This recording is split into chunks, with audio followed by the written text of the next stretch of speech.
वालेकुम दोस्तों, मैं आपका छोटा भाई मोहम्मद फयाज़। आप देख रहे हो मेरा यूट्यूब चैनल मोहम्मद फयाज़ परदेसी।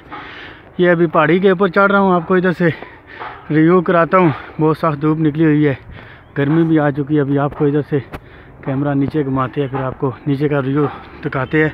वीडियो के साथ रहना दोस्तों, वीडियो स्किप नहीं करना, इंशाल्लाह आपको मज़ा आएगा। अस्सलाम वालेकुम दोस्तों, हम पहुँच आए पहाड़ी के ऊपर। ये आप देख सकते हो आज का नज़ारा कितना खूबसूरत और कितना प्यारा है। पंजाब के काफ़ी हलकों में धूप नहीं निकल रही, इस धूप को लोग तरस रहे हैं। हमारे बहन भाई काफ़ी सारे वीडियो बनाते हैं और इतनी धुंध होती है उनके गांव में, उनके घर बार में कि 2-3 फुट पे तो बंदा ही नज़र नहीं आता, इतनी ज़्यादा धुंध पड़ी होती है। तो ये देखो कितना साफ़ सुथरा मौसम है बना हुआ है यहाँ का, ये देख सकते हो आप।